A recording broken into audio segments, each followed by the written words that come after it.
নমস্কার, আমি তরুণ ঘোষ। গতকাল থেকে ইস্টার্ন কমান্ডে হঠাৎ খুব তৎপরতা দেখা যাচ্ছে। ইস্টার্ন কমান্ড বলতে আমাদের ফোর্ট উইলিয়াম।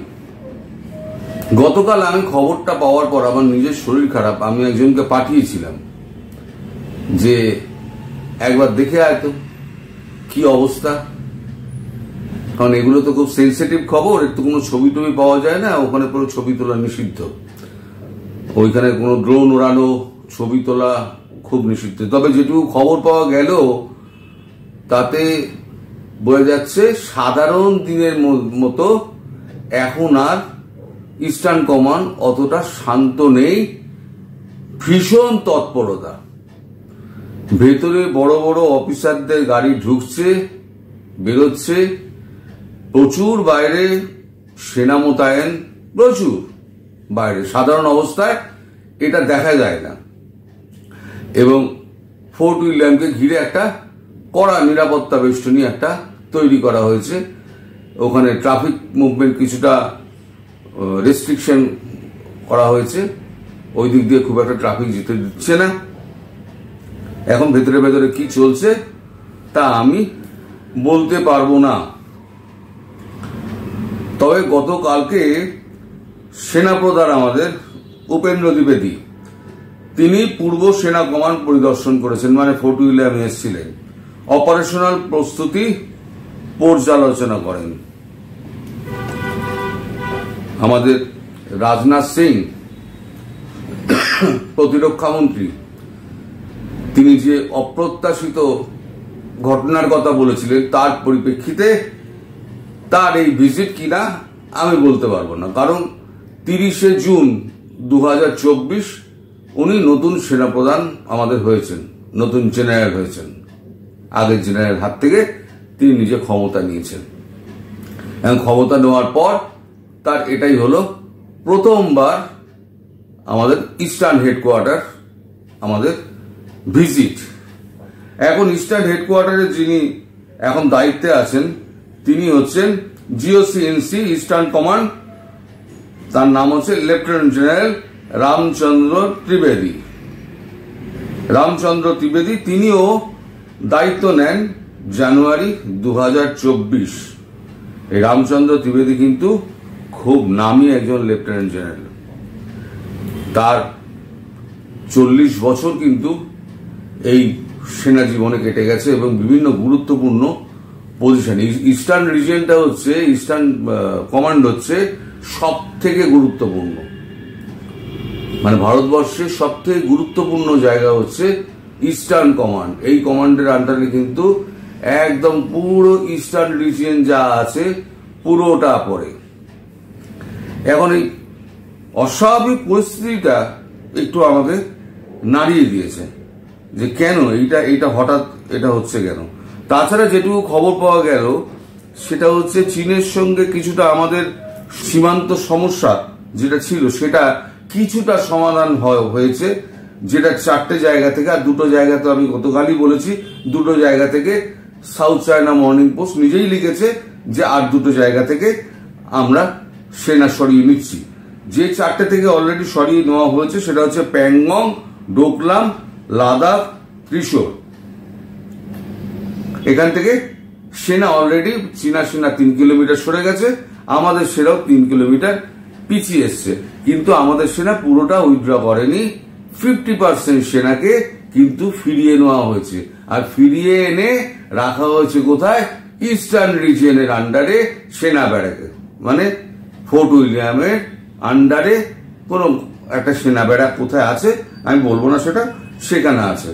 আর 2টো জায়গা যেটা আছে দেমচোক আর দেমসাং, সেখানে পুরো সেনা পুরো ইউনিটটাই রয়েছে যতক্ষণ না পর্যন্ত এই দেমচোক দেমসাং থেকে যতক্ষণ না পর্যন্ত চীনা সেনা যতক্ষণ না হটে যাচ্ছে, সেখানেও কিন্তু আমাদের সেনা ওই পুরো ডিভিশন ওখানে থাকবে, যতগুলো ডিভিশন আছে ততগুলোই থাকবে।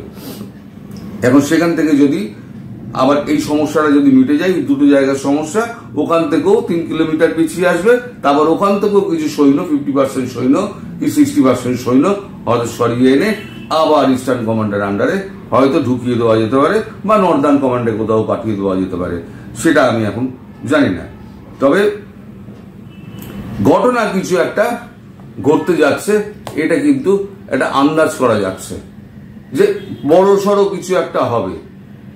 হঠাৎ করে এত সেনা মোতায়েন, এত তৎপরতা, এত বড় বড় অফিসারদের সব করে যাওয়া আসা, একদম আমি নিজে যেতে পারলে খুব ভালো হতো, চর্মচক্ষে দেখে আসতে পারতাম, কিন্তু আমার শরীর এত খারাপ যে আমি গা হাত পা প্রচন্ড ব্যথা, আমি আর যেতে পারছি না। আমি একজনকে পাঠিয়েছিলাম, সেও সাংবাদিকতা করে, তাকে বলে দিয়েছেন তুই একটুখানি প্রেস ক্লাব থেকে, একটু কাছাকাছি তো প্রেস ক্লাব থেকে তুই হাঁটতে হাঁটতে গিয়ে একটুখানি দেখে আয়, টুক করে দেখে এসে আমাকে বল।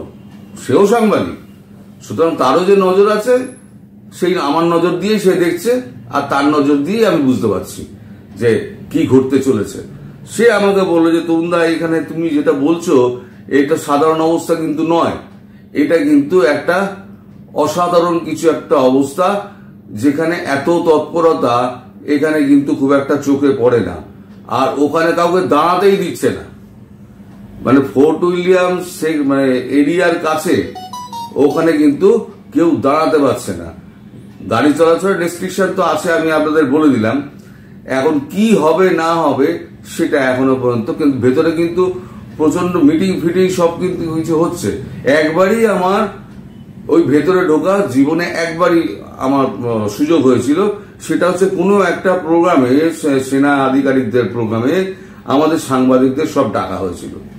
তা কিরাম হলো জানেন, সন্ধ্যেবেলাতে মানে কতটা গোপনীয়তা থাকে, সন্ধ্যেবেলাতে আমাদের প্রেস ক্লাব থেকে 6টার সময় তোলা হলো, সেটা শীতকাল ছিল, 6টার সময় তুলে আমাদের একদম প্রেস ক্লাব থেকে সেনার গাড়িতে আমাদের তুলে একদম সোজা ফোর্ট উইলিয়ামের ভেতরে নিয়ে গেল। ফোর্ট উইলিয়ামে যখন আমরা ঢুকছি তখন ফোর্ট উইলিয়ামের রাস্তার দুধারে কিন্তু আলো নেবানো, শুধু বাসের হেডলাইটের আলোয় আমরা প্রায় 1 কিলোমিটার যাওয়ার পর একটা বড় বিল্ডিং এর সামনে আমরা দাঁড়ালাম। সেখানে দেখলাম প্রচুর সেনা অফিসার ভেতরে রয়েছেন, প্রচুর খাওয়া দাওয়ার আয়োজন। এবার আমাদের গল্প গুজব আড্ডা ফাড্ডা সমস্ত কিছু হলো। হওয়ার পর মানে মিলিটারির টাইম তো, ডিফেন্সের টাইম, 8টা বাজলো, ঢং করে 8টা বাজলো, বললো ওভার, ইটস ওভার, চলুন সবাই বাসে উঠি বলে আবার সবাইকে বাসে তুললো। দিয়ে আমরা আবার এই অন্ধকার পথ দিয়ে আবার ফিরে চলে এলাম। আসার পরে তারপর বাইরে থেকে দেখছি যে পরের দিন থেকে আলফালে যেমন চলছে, মানে কতটা গোপনীয়তা, ভারতীয়দের কাছেই এতটা গোপনীয়তা, তা বাইরের লোকের কাছে তো হবেই। ফলে আমরা কি হচ্ছে এটা কিন্তু এখন পর্যন্ত জানতে পারছি না, কিন্তু আমার আন্দাজ বড় কিন্তু কিছু একটা ঘটতে যাচ্ছে, অপ্রত্যাশিত কিছু একটা ঘটতে যাচ্ছে, যেটা আমাদের আন্দাজের হয়তো বাইরে। আমার মনে হলো খবরটা আপনাদের জানানো দরকার, তাই আমি খবরটা আপনাদের সঙ্গে শেয়ার করতে এলাম। আপনাদের খবরটা কেমন লাগলো না লাগলো আপনারা আমাকে কমেন্টে জানাবেন। আমার শরীরটা খুব একটা এখনো ভালো নেই, জ্বরটা আছে, যার জন্য আমি খুব একটা লেন্দি ভিডিও আমি করতে পারছি না, কারণ গলার খুব অসুবিধা হচ্ছে, গলা চোখ হয়ে যাচ্ছে। তাই আজ এখানে ভিডিওটা শেষ করলাম। সবাই ভালো থাকবেন, সুস্থ থাকবেন এবং সাবধানে থাকবেন। নমস্কার।